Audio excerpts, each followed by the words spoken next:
Friends, आज की हमारी कहानी एक ऐसी विधवा औरत की है जिसे कभी महसूस ही नहीं हुआ कि वो बोल नहीं सकती। जी हाँ, वो पियानो बजाती है और अपनी 6 साल की बेटी से इशारों में लोगों तक अपनी बातें पहुंचाती है। लेकिन उसकी ज़िंदगी में एक टफ सिचुएशन तब आता है जब उसका दूसरा पति उसके पियानो को बेच देता है। तो चलिए देखते हैं कि इस औरत को अपना पियानो वापस हासिल करने के लिए किन किन हालातों से गुजरना पड़ता है।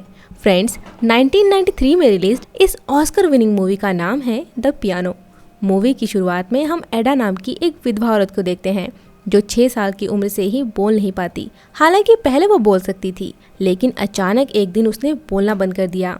इसके पीछे क्या रीज़न है ये खुद एडा को भी नहीं पता, लेकिन उसके डैड हमेशा उसका हौसला बढ़ाते रहते हैं।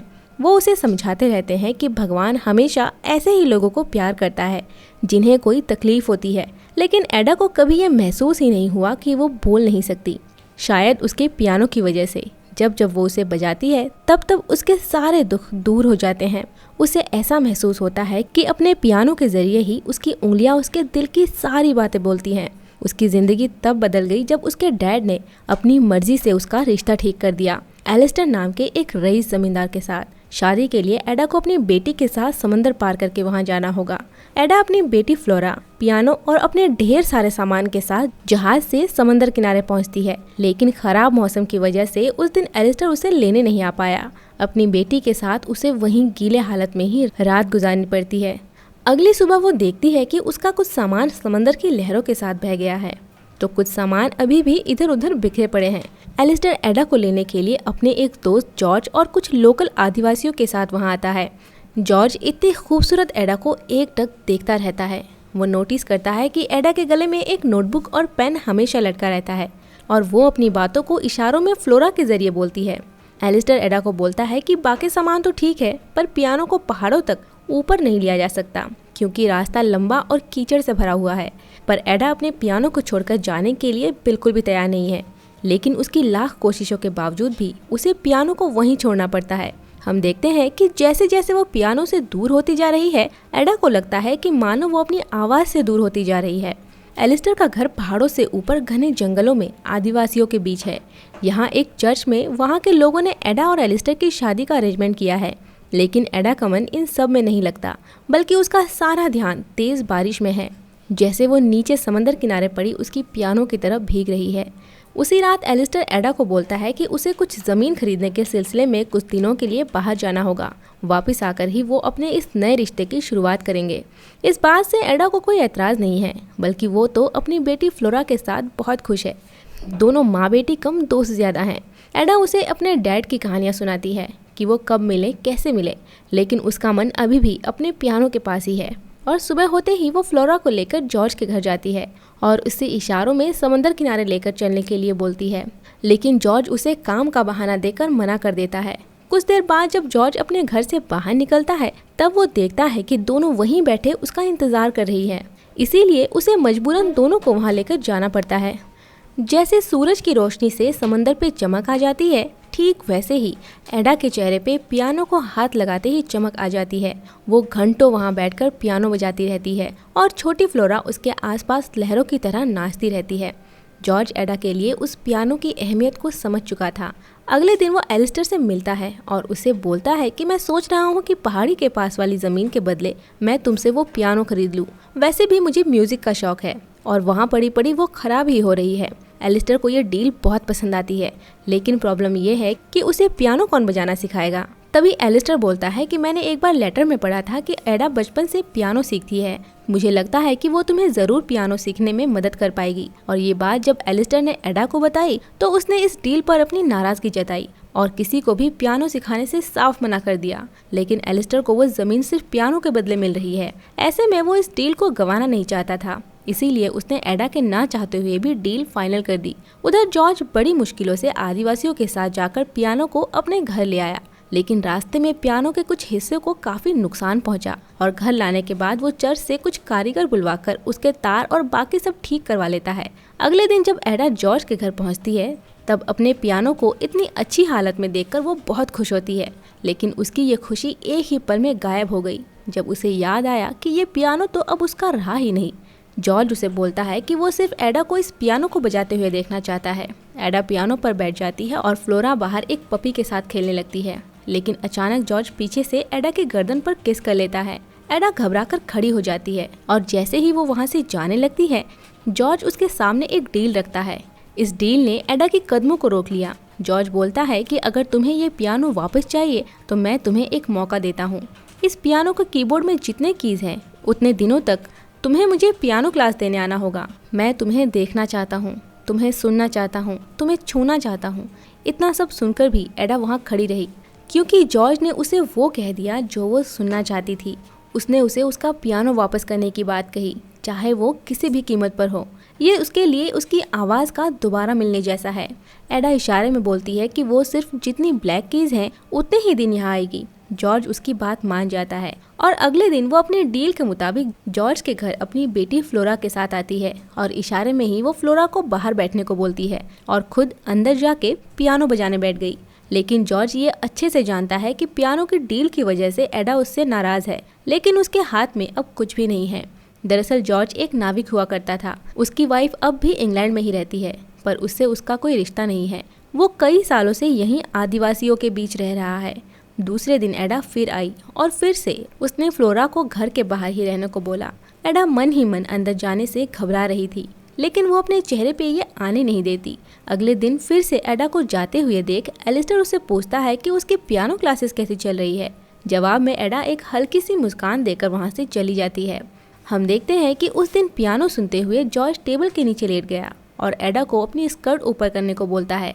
पहले तो एडा ने जॉर्ज की बातें अनसुनी कर दी, फिर जॉर्ज के जोर देने पर वो अपनी स्कर्ट ऊपर उठा लेती है। जॉर्ज देखता है कि एडा के सॉक्स में थाइस के पास एक छेद है, जिससे एडा की सफेद मुलायम स्किन दिखाई दे रही है। जॉर्ज अपनी उंगलियों से उसे वहां टच करता है और अगले दिन की क्लास में पियानो बजाते हुए बीच में जॉर्ज उसे स्वेटर उतारने को बोलता है। जॉर्ज बस उसे देखना चाहता है। जब एडा पियानो बजाना शुरू करती है, तब जॉर्ज ने जैसे ही एडा का हाथ छुआ, वो रुक गई। इसके बदले जॉर्ज उसे बोलता है कि आज 2 ब्लैक कीज का हिसाब जोड़ लेना। एडा ठंडी आंखों से उसे देखकर वापस पियानो बजाने लगती है। जॉर्ज एडा के खुले हुए हिस्सों में उसकी उंगलियों से होते हुए हथेली, बाजू और गर्दन पर अपने हाथों से उसे महसूस करने लगता है, लेकिन एडा को ये सब पसंद नहीं था। ये उसकी पियानो की बेसुरी धुन से साफ समझ आ रहा था। जॉर्ज ये समझ गया और पीछे हट गया और उसे आज के लिए चले जाने को कह दिया। इसी बीच एलिस्टर और जॉर्ज की मुलाकात होती है। एलिस्टर उससे उसके पियानो क्लासेस के बारे में पूछता है। इस पर जॉर्ज कुछ खास रिएक्शन नहीं देता और अगले दिन की पियानो क्लास के दौरान जॉर्ज एडा को जबरदस्ती गले लगा लेता है। एडा घबराकर उससे दूर खड़ी हो जाती है, जिस पर जॉर्ज उसे बोलता है कि तुम आज के लिए 5 की का हिसाब लगा लेना।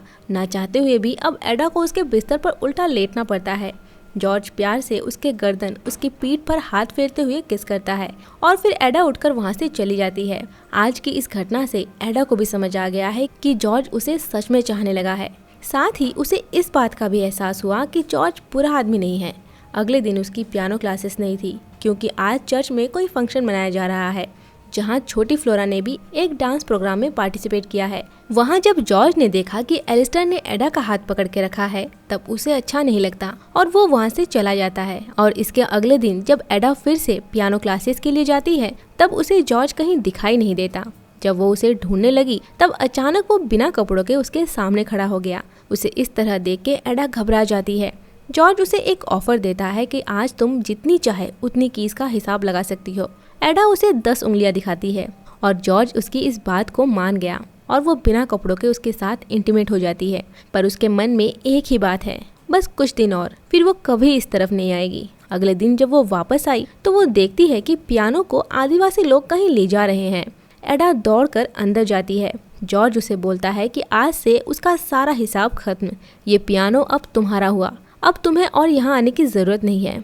जिस तरह से मैं तुम्हें पाना चाहता हूँ ये गलत है। मैं चाहता हूँ कि तुम मुझसे प्यार करो, मेरी परवाह करो, पर शायद तुम अपने पियानो को ही चाहती हो। पियानो को घर लाता देख एलिस्टर एडा पे बहुत नाराज़ होता है। वो उसे बोलता है कि तुमने चालाकी से पियानो लाकर मेरे साथ धोखा किया है।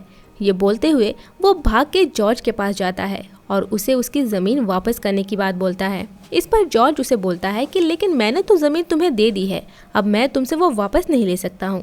मैंने बस वो पियानो तुम्हारी वाइफ को वापस कर दी है। जिससे एलिस्टर कुछ राहत की सांस लेता है, लेकिन इस घटना से पता नहीं क्यों एडा खामोश सी हो गई है। वो एलिस्टर के साथ होते हुए भी उसके साथ ना होने के बराबर है। अब उसका किसी भी काम में मन नहीं लगता है। ना उसे फ्लोरा के साथ खेलने में मज़ा आ रहा था और ना ही पियानो बजाने में उसे कोई खुशी महसूस हो रही थी।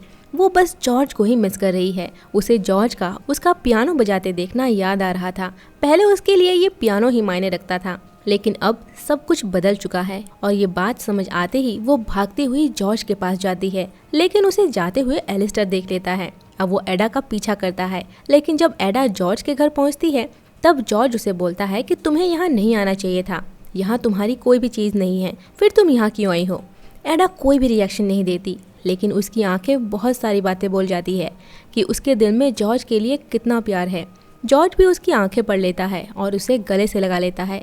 बाहर से ये सब एडा का हस्बैंड देख रहा था। वो थोड़ा समय वहाँ बिताती है और उसके बाद वहाँ से निकलने से पहले जॉर्ज उसे पूछता है कि क्या कल फिर से तुम यहाँ आओगी। एडा चुप रहती है, लेकिन अगले दिन जॉर्ज की यादें उसे दोबारा जॉर्ज के पास खींच लाती है। पर आज रास्ते में एलिस्टर उसके लिए पहले से ही इंतजार कर रहा था। आज उसने एडा को पकड़ लिया और उसके साथ जबरदस्ती करने लगा। तब पीछे से फ्लोरा की आवाज़ सुन के उसे एडा को छोड़ना पड़ा, लेकिन इसके बाद उसने एडा के कमरे की खिड़की दरवाजों को चारों ओर से बंद कर दिया। एडा अब कई दिनों तक घर से बाहर नहीं निकली है। उधर जॉर्ज भी एडा की याद में तड़प रहा है और वो एडा की यादों से दूर जाने के लिए इंग्लैंड जाने का डिसाइड करता है। एक दिन जब चर्च के लोगों से एलिस्टर को पता चलता है कि जॉर्ज अचानक वापस इंग्लैंड जा रहा है तो उसे थोड़ी राहत मिलती है। उसने वापस सारे खिड़की दरवाजों को खोल दिया और एडा से प्रॉमिस लिया कि तुम मुझे धोखा तो नहीं दोगी ना, शायद धीरे धीरे तुम मुझे भी पसंद करने लगोगी। लेकिन एडा के दिल में तो सिर्फ जॉर्ज है। जाते हुए वो जॉर्ज को अपना आखिरी पैगाम भेजती है अपने पियानो के ही एक की के जरिए, जिसमें लिखा है, प्यारे जॉर्ज, मेरा दिल तुम्हारे पास है। और फ्लोरा को उसे जॉर्ज को देने को बोलती है, लेकिन फ्लोरा उसे जॉर्ज के बदले एलिस्टर को दे देती है। गुस्से में एलिस्टर उसी समय घर वापस आता है और एडा को बहुत डांटने लगता है। वो उसे बोलता है कि तुमने मेरे भरोसे को तोड़ा है, और गुस्से में वो उसकी एक उंगली कुल्हाड़ी से काट देता है। एडा के मुंह से चीख तक नहीं निकलती। वो अंदर से कितना टूट चुकी थी ये उसके चेहरे पे साफ दिखाई देता है। एलिस्टर ने उसकी कटी हुई उंगली को फ्लोरा के हाथ जॉर्ज के पास भेज दिया, इस मैसेज के साथ कि अगर उसने एडा से दोबारा मिलने की कोशिश की तो वो एक एक करके उसकी सारी उंगलियां काट देगा। रोते हुए फ्लोरा जॉर्ज के पास पहुंचती है। मैसेज मिलते ही जॉर्ज खुद को ही कोसने लगता है। इन सब का जिम्मेदार वो अपने आप को ही मानता है, इसीलिए वो अपने इंग्लैंड जाने के फैसले को नहीं बदलता, जिससे कि वो एडा से दूर रह सके। उधर एडा की चुप्पी ने एलिस्टर को सोचने पर मजबूर कर दिया। एडा जिंदा लाश बन चुकी थी। वो एलिस्टर के पास होते हुए भी नहीं थी, जैसे वो बोल रही हो कि मुझे जाने दो, और अंत में एलिस्टर ने उसे आज़ाद कर दिया। सीन चेंज होती है। हम देखते हैं कि एडा फ्लोरा और जॉर्ज के साथ इंग्लैंड जा रही है, साथ में उसका पियानो भी है।